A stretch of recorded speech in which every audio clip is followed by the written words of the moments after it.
Genebra, Suíça, sede do CERN.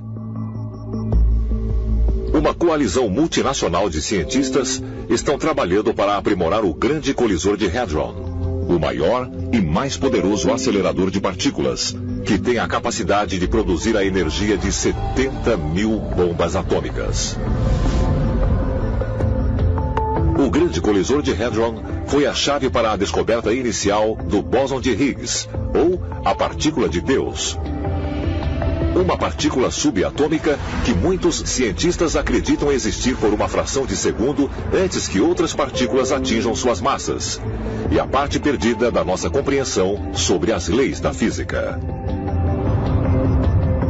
Para físicos teóricos, a descoberta abre novas fronteiras na ciência e tecnologia, sugerindo a possibilidade de antigravidade, viagem na velocidade da luz, teletransporte e até aplicações militares futuras. A partícula Higgs é tão nova que nós não sabemos mesmo o que seremos capazes de fazer com ela. A primeira pessoa a referir o bóson de Higgs como a partícula de Deus foi o físico ganhador do Prêmio Nobel, Leo Liederman, que também comparou o uso do Grande Colisor de Hadron à construção da Torre de Babel para alcançar o reino de Deus.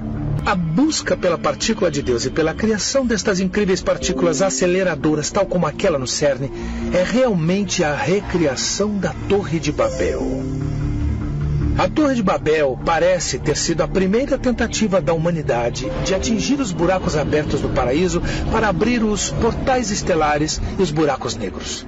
E esses buracos se transformaram em portais que permitiam a entrada dos extraterrestres. Podemos essencialmente chamar de magia negra e satanismo. Eu acho que se envolveram com coisas que não deveriam ter mexido. Existem muitos especialistas aí fora que acham que as forças demoníacas são de fato extraterrestres. E eles podem ter aberto uma entrada, um portal para se comunicarem com essas coisas. O Deus bom, chamado de Diabo, e de outros vários nomes, criou a matéria. E isso aprisionou as partículas de luz na humanidade. E que nós lutamos todos os dias para relembrar que existem forças malignas que nos desviam da espiritualidade e nos tentam com o mundo físico. A raça humana vai concentrar mais energia numa área pequena do que já fizemos antes. Então procuramos um fenômeno completamente novo. Estamos conseguindo muito mais energia. E isso significa que estamos investigando mais a fundo e podemos estar a um passo de descobrir uma coisa que é completamente chocante. E à medida que chegamos a energias cada vez mais altas, não sabemos o que vamos encontrar, porque a física nesses níveis é uma ciência completamente experimental. Nós não temos o total entendimento e descrição do universo, o que pode gerar esse medo e ansiedade de que podemos criar uma coisa que vai destruir o universo. Quando observamos os experimentos realizados na CERN com o Grande Colisor de Hadrons, pode ser que a humanidade esteja dando seus primeiros passos em direção à construção do universo. Estamos manipulando a matéria no nível subatômico e literalmente dominando as forças da criação. Estamos entrando num território enorme e desconhecido. Vamos testemunhar eventos que nenhum outro ser humano já testemunhou em escalas de densidade de energia que nenhum ser humano foi capaz de criar antes. Isso é muito empolgante. Quem sabe o que vamos encontrar? Com a promessa de mais poder, com o colisor atualizado funcionando nos próximos anos, os cientistas estão esperançosos de que a humanidade vá dar ainda mais saltos tecnológicos na compreensão de como o universo funciona. Quando eles terminarem a atualização, ele será 13 vezes mais poderoso. Então é um enorme aumento de energia. Nós nunca tivemos uma máquina que pudesse operar nesses níveis de energia. Mas a questão é, corremos o risco de abrir algo que nós não queremos. Será uma caixa de Pandora? Talvez mais provas possam ser encontradas ao examinar antigos textos que descrevem a chegada das forças malignas à Terra. Monte Helicon, Grécia Central.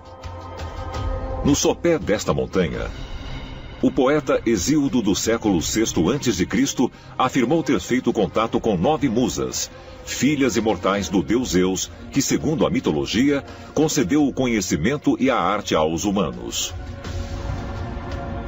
Hesíodo compôs poemas inspirados por essas musas, inclusive o que pode ser considerado o seu trabalho mais importante: A Teogonia e a Infame História da Caixa de Pandora. Quando o Titã Prometeu roubou o fogo dos deuses e o entregou aos humanos, Zeus não ficou nem um pouco feliz. Ele queria vingança. Então, o que ele fez foi encomendar a Hefesto a criação de Pandora, a primeira mulher. Depois ele deu a Pandora um pito, isto é, um jarro que continha todos os males do mundo. Nós chamamos isso de caixa, mas em grego é um jarro.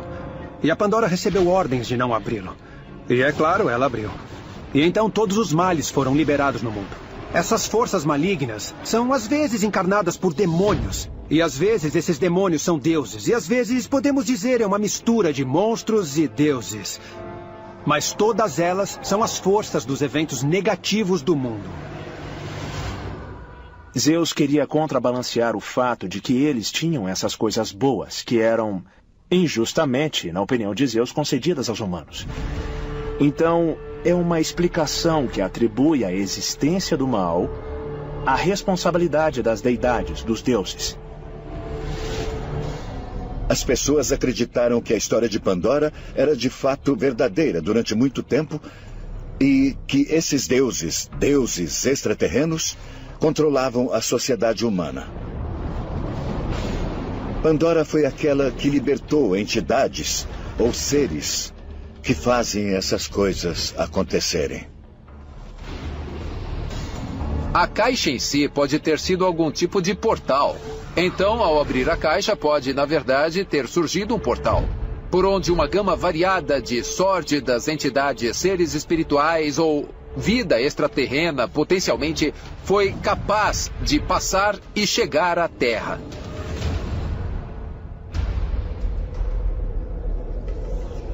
É possível que a história da Caixa de Pandora seja o relato da liberação dos seres negativos na Terra pelos extraterrestres que se infiltraram em nosso mundo? Então é preciso se perguntar, talvez, de certa forma, há algum tipo de força extraterrena que está usando outras dimensões de algum mundo alternativo. Mas tem a capacidade de atravessar portais e entrar no nosso mundo para nos influenciar. É possível que as histórias da Caixa de Pandora sejam, na verdade, relatos de extraterrestres liberando intencionalmente forças malignas sobre a humanidade? Se a resposta for afirmativa, isso pode ser evidência de que entidades alienígenas existem e querem a destruição do homem? De acordo com as histórias bíblicas, o Apocalipse de João ou o Livro de Revelações, se pudesse enxergar além deste mundo o que realmente está acontecendo no Reino Celestial, então você poderia enxergar que existem forças atuantes e que o que estamos vendo na Terra é apenas a manifestação física de uma batalha sobrenatural que está em andamento. Eu acho que quando você estuda todas as evidências, as guerras, o sofrimento, tudo isso foi realizado por grandes entidades extraterrenas. Eram chamados de deuses na Mesopotâmia e também no Egito.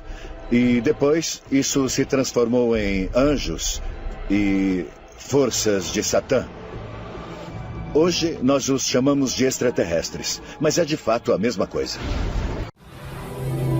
Deus é claramente uma entidade que não é desta terra. E, por definição, um extraterrestre. De onde é que ele vem? Nós precisamos reconhecer que quando os antigos estão falando de Deus, não há outro termo que nós possamos usar para descrever essas experiências, a não ser como extraterrestre.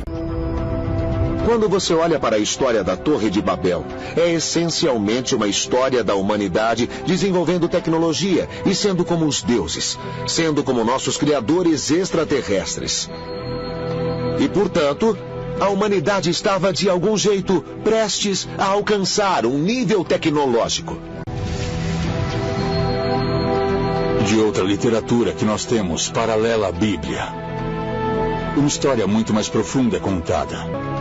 De acordo com esta antiga fonte, esta antiga tecnologia que eles descobriram era para alcançar o paraíso. A palavra Babel significa portal para Deus, um portal estelar, uma escada, uma torre, uma escadaria que alcançava o paraíso. E então, quando Deus viu que a humanidade estava construindo um portal estelar, isso foi demais. Bem, o que aconteceu depois? A força deve ser observada. Eles observaram, eles falaram um para o outro. Nós temos que descer para a terra para disparar um golpe sobre os construtores da torre. Mas que tipo de golpe? O texto bíblico é claro. Eles tocaram as mentes das pessoas e corromperam seu espírito de união. A história da Torre de Babel realmente tem a ver com uma decisão que os assim chamados deuses tomaram. Os seres humanos não deveriam apenas falar línguas diferentes, mas deveriam também lutar um contra o outro. É possível que seres de outros planetas estiveram cuidadosamente observando os avanços dos humanos e que intervieram, criando obstáculos como uma maneira de manter a humanidade longe de obter tecnologias poderosas? As coisas que são chamadas de Deus, de um lado, e Satã, diabo e demônios do outro. Para mim, quando eu leio o Gênesis, é exatamente a ideia de uma visitação extraterrestre. Tenho certeza de que há um Deus, não há dúvida disso, que há um poder superior. Mas em algum ponto da história, extraterrestres vieram a este planeta, nos criaram, talvez até terraformaram o planeta para que fosse adaptável à vida. Quando lemos os mitos de criação pelo mundo, uma das coisas que encontramos em todas essas histórias é a ideia de que os deuses buscaram criar um ambiente estável na Terra. A história do Gênesis pode ser vista como um guia passo a passo da terraformação da Terra. No primeiro dia, Deus e os deuses criaram o universo. No segundo dia, os deuses criaram o firmamento. Isso é descrito como uma cúpula ou uma fronteira separando o céu da terra. Depois veio o aparecimento das plantas e dos animais e mais tarde dos seres humanos. Eu sempre disse que a Terra é um planeta de experimentação. É bem possível que os alienígenas decidiram que, com o fim de limpar o planeta, eles precisavam de uma coisa de uma enorme magnitude, como o dilúvio de que a Bíblia fala. O dilúvio teve como fim principalmente erradicar as pessoas que estavam no planeta naquela época. Bom, Deus podia ser o extraterrestre, podia ter criado o dilúvio. É muito possível, é muito provável que, com o fim de erradicar uma espécie que eles podem ter alterado geneticamente e se equivocado, eles precisaram se livrar dela e começar tudo de novo. A maioria dos humanos na Terra e no decorrer da história acreditam que seres sobrenaturais são na realidade agentes. Eles estão fazendo essas coisas neste mundo, ou diretamente para nós, ou indiretamente. E, além disso, eles também estão enfrentando uma batalha ou uma luta e usando nós humanos como agentes, como procuradores, se assim podemos dizer, para lutar nesta batalha. Quando pensamos nesta luta entre a luz e as trevas, trata-se do cenário do fim dos tempos da profecia cristã, que no fim dos tempos nós veremos uma batalha final entre os filhos da luz e os filhos das trevas, com a humanidade sendo as espadas nesta peleja. A profecia bíblica é clara. Nós reintegraremos com nosso destino universal uma restauração dos nossos elos do céu e da terra. O que significa um elo e união extraterreno e terreno. E quando o Messias vier, ele surgirá com um exército. Ele virá de algum lugar desta terra. A maioria acredita que seja dos céus. Como nós denominaríamos um exército invasor vindo dos céus? Não chamaríamos de um exército de anjos. Chamaríamos isso de uma invasão extraterrestre. Os seres humanos são, na verdade, soldados em uma guerra cósmica entre o bem e o mal? Se isso for verdade, nossas experiências com as forças da luz e das trevas ajudaram a nos preparar para a batalha final, a que nos reunirá com nossos criadores extraterrenos? Ou nós nos acharemos lutando contra essas forças?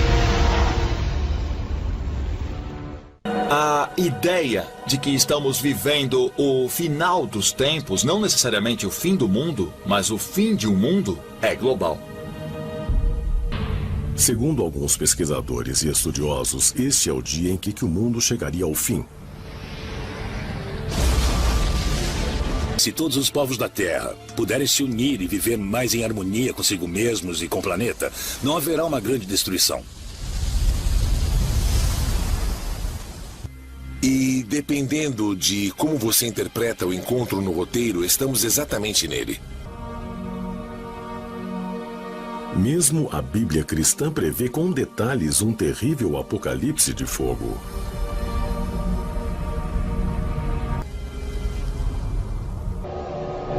Existem muitas histórias como essa para alguém simplesmente descartá-las dizendo: peraí, todas essas histórias são inventadas. Eu pessoalmente acho que muitas histórias são falsas, porque as pessoas querem atenção, elas querem ser ouvidas. Mas ao mesmo tempo, sugerir que todas essas histórias sejam uma farsa é demais. Megido, Israel. Localizada a 18 quilômetros de Nazaré, essa antiga cidade é mencionada inúmeras vezes na Bíblia. Mais notavelmente no livro profético do Apocalipse. De acordo com os textos religiosos, foi fora dessa cidade, nas chamadas planícies de Megido, onde o poder do Deus Onipotente vai travar uma batalha final contra Satanás e as forças malignas. Os escritores cristãos do final dos tempos focam em algumas coisas: que o povo judeu voltará e retomará a Terra Santa, o que aconteceu há alguns anos. Que a nação finalmente estabelecida reivindicará Jerusalém, o que aconteceu há alguns anos.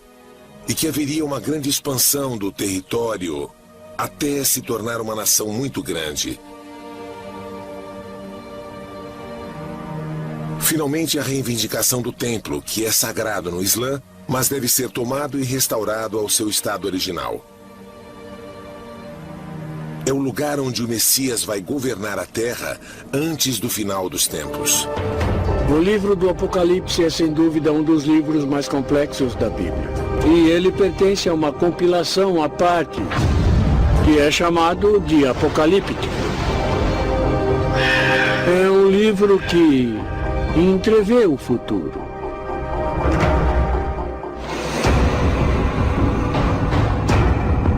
Ali há uma batalha que será travada em um vale em Israel, que se chama Megido, ou Har Megido.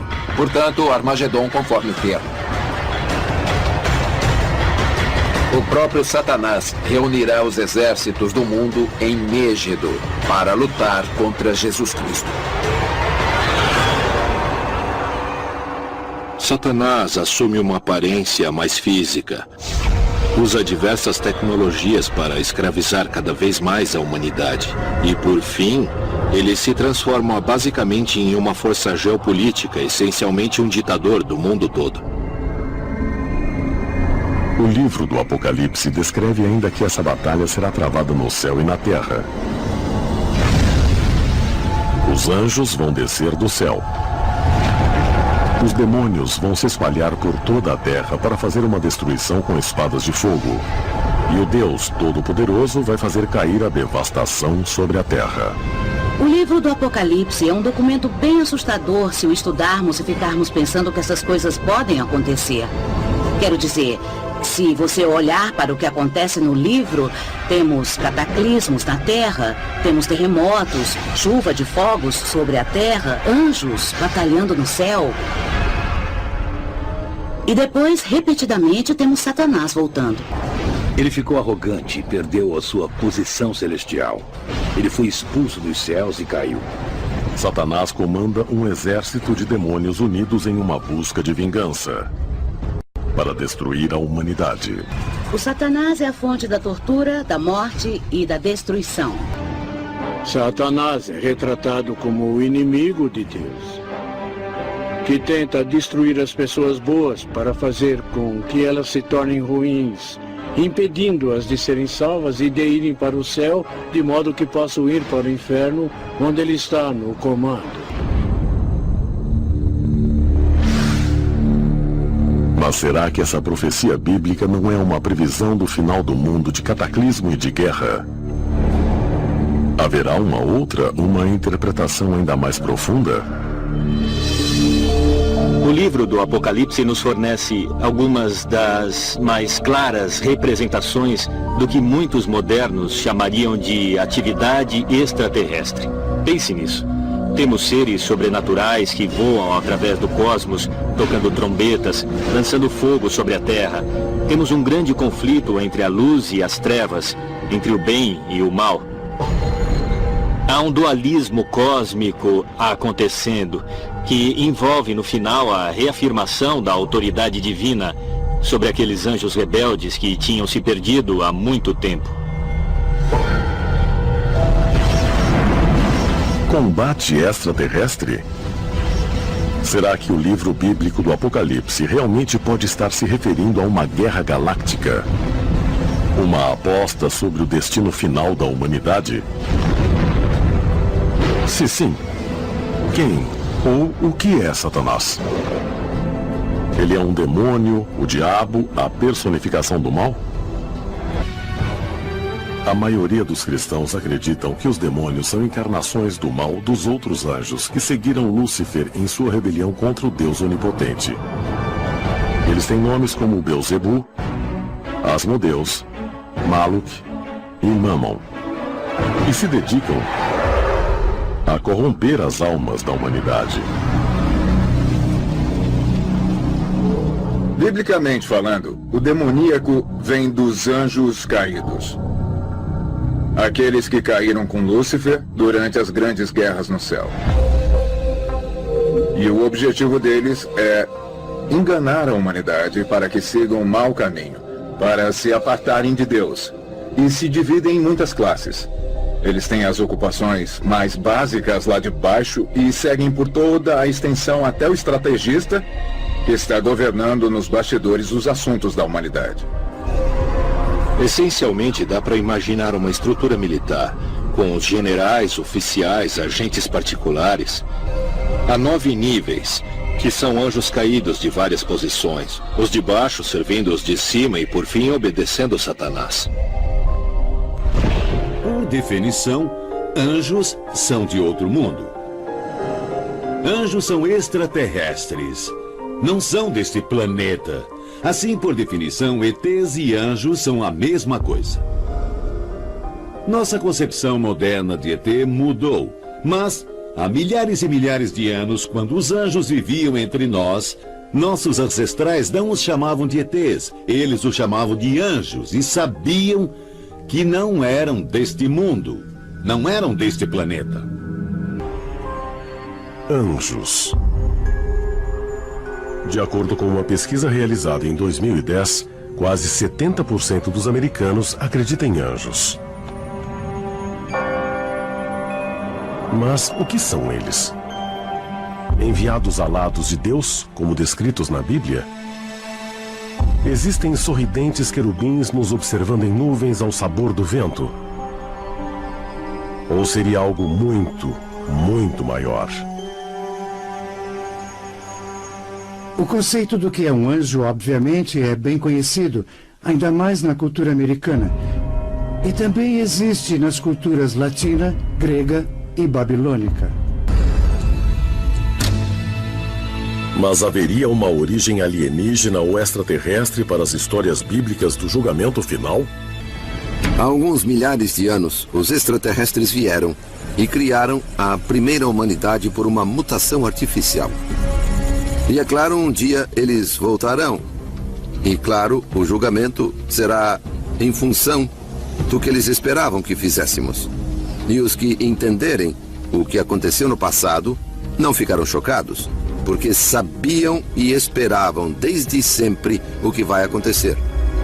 Na minha cabeça, será quando os extraterrestres genuinamente retornarão ao nosso planeta e se anunciarão, e nessa altura, os humanos que atingiram a iluminação se juntarão a seus irmãos, os extraterrestres, os antigos astronautas que nos criaram, e todos voltaremos às estrelas.